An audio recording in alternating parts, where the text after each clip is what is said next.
आपका अपना channel builder success में सभी लोगों का बहुत बहुत स्वागत। आज का टॉपिक है building terms and definition.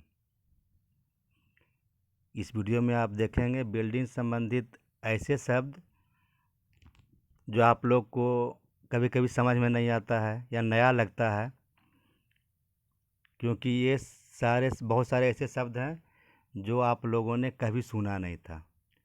College में या स्कूल में कभी ये सब शब्दों का प्रयोग नहीं हुआ था, इसलिए नया शब्द है, जिसके चलते बहुत सारे लोगों को बहुत परेशानियां होती है। तो चलिए उन्हीं सब शब्दों में से बहुत सारे शब्दों का चयन करके मैंने एक वीडियो बनाया है जिसका नाम है बिल्डिंग टर्म्स एंड डेफिनेशन। तो शुरू करते हैं। सबसे पहला शब्द है बट ज्वाइंट। जब धातु के दो टुकड़ों को 180 डिग्री में समतल स्थान पर आमने सामने रखकर जोड़ते हैं तो इस जोड़ को बट जोड़ कहा जाता है। अगला शब्द है फिलेट वेल्ड। जब धातु के दो टुकड़ों को एक दूसरे के ऊपर 90 डिग्री में रखकर जोड़ते हैं तो उसे फिलेट वेल्ड कहा जाता है। मतलब ये बट ज्वाइंट हुआ जब धातु के दो टुकड़ों को आमने सामने में समतल स्थान पर 180 डिग्री में रखेंगे तो बट ज्वाइंट। और फिलेट वेल्ड क्या हुआ, जब एक टुकड़े के ऊपर दूसरे टुकड़े को रखेंगे लेकिन वो 90 डिग्री में होना चाहिए। अगर इस तरह से प्लेट को रख करके वेल्डिंग करते हैं तो वो फिलेट वेल्ड कहलाता है। तीसरा है वेल्ड टो। बेस मेटल तथा फिलर मेटल जिस बिंदु पर मिलते हैं उसे वेल्ड टो कहा जाता है। चौथा है कनकेव बीड, मतलब अवतल बीड। मेटल बीड जो नीचे की ओर झुकी होती है अवतल बीड कहलाती है। बिल्डिंग बीड जो आप देख रहे हैं तो कुछ उभरा रहता है, कुछ समतल रहता है और कुछ अंदर की ओर धंसा रहता है।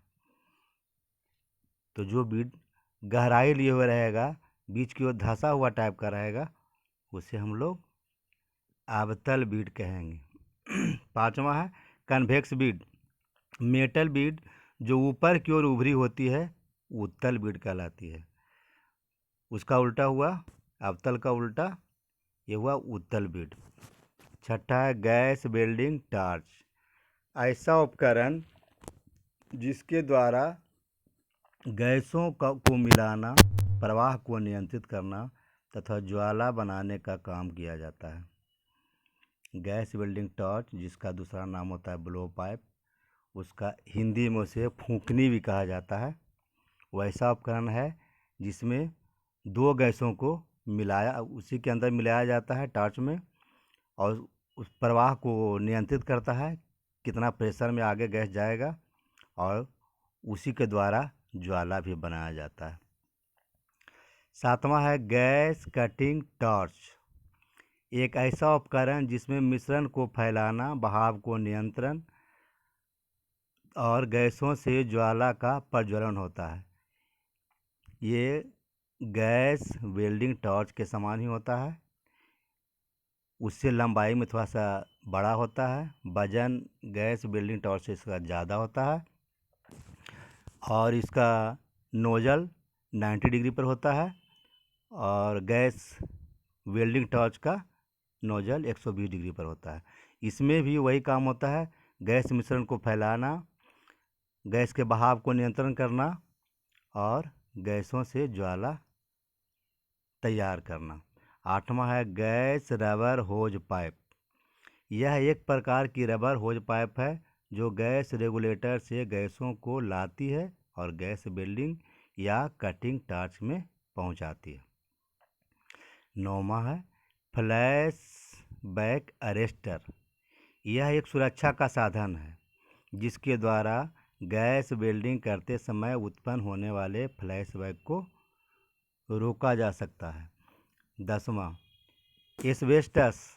यह एक रेशेदार खनिज पदार्थ है। यह बिजली, ताप तथा रासायनिक क्रिया का अच्छा प्रतिरोधक है।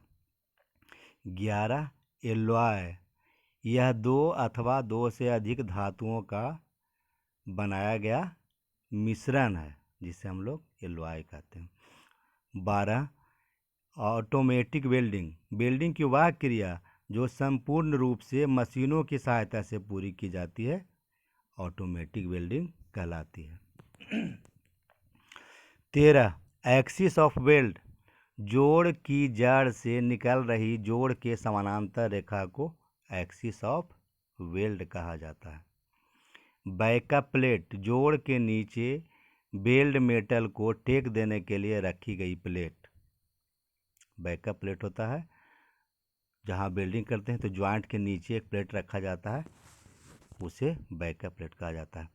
15 बैकफायर, यह गैस वेल्डिंग दोष है। इसमें ज्वाला पटाखा मारकर पीछे की ओर जाती है तथा फिर आगे आती है। इसमें ज्वाला कई बार बुझ भी जाती है। 16 बेयर इलेक्ट्रोड, वह तार अथवा इलेक्ट्रोड जिस पर फ्लक्स की परत न चढ़ी हो, उसे हम लोग बेयर इलेक्ट्रोड कहते हैं। जो हम लोग MMAW में इलेक्ट्रोड पर प्रयोग करते हैं, उस पर फ्लक्स चढ़ा होता है, लेकिन अगर फ्लक्स नहीं चढ़ा रहेगा तो वो हो जाएगा बेयर इलेक्ट्रोड। 17 बेस मेटल, वह धातु जिसे वेल्ड करना है, मतलब जिस धातु पर हमें वेल्डिंग करना है उसे हम लोग बेस मेटल कहेंगे। इसे पैरेंट मेटल भी कहा जाता है। 18 बीड, फिलर धातु की जमाई गई एक परत। जो वेल्डिंग करते हैं तो जो फिलर धातु के द्वारा जो जमता है मेटल, उसे ही बीड कहा जाता है। डेप्थ ऑफ फ्यूजन, वह गहराई जहाँ तक धातु पिघल जाती है, मतलब जहाँ तक धातु पिघलेगा, जिस गहराई तक धातु पिघलेगा उसे डेप्थ ऑफ फ्यूजन कहा जाता है। 20 कॉकिंग वेल्ड, जोड़ को लीक प्रूफ बनाने के लिए लगाई गई बेल्ट बिल्ड। वैसा बेल्ट बिल्ड जो जोड़ को लीक प्रूफ बनाता है, उसे हम लोग कॉकिंग वेल्ड कहते हैं। ब्रेजिंग, पीतल या चांदी के साथ लगाए गए टाँके को ब्रेजिंग कहते हैं। 22 में है क्रिटिकल टेम्परेचर, वह तापमान जिसके ऊपर धातुओं की कण संरचना में परिवर्तन आता है। वह तापमान जिसके ऊपर धातुओं की कण संरचना में परिवर्तन आता है, मतलब इसके बाद अगर तापमान दिया जाएगा तो उस धातु के कण के संरचना में परिवर्तन आ जाएगा। उसके पहले का टेम्परेचर को, जस्ट पहले के टेम्परेचर को हम लोग क्रिटिकल टेम्परेचर कहते हैं।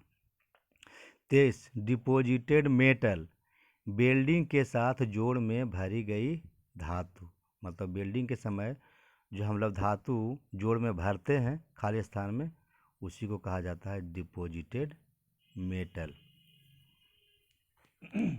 29 फ्लैश, रेजिस्टेंस वेल्डिंग के समय दबाव डालने के कारण बाहर निकली फालतू धातु। रेजिस्टेंस वेल्डिंग के समय जब प्रेशर डाला जाता है तो बाहर फ्लैश निकलता है, बाहर मेटल निकलता है, उसी को हम लोग फ्लैश कहते हैं।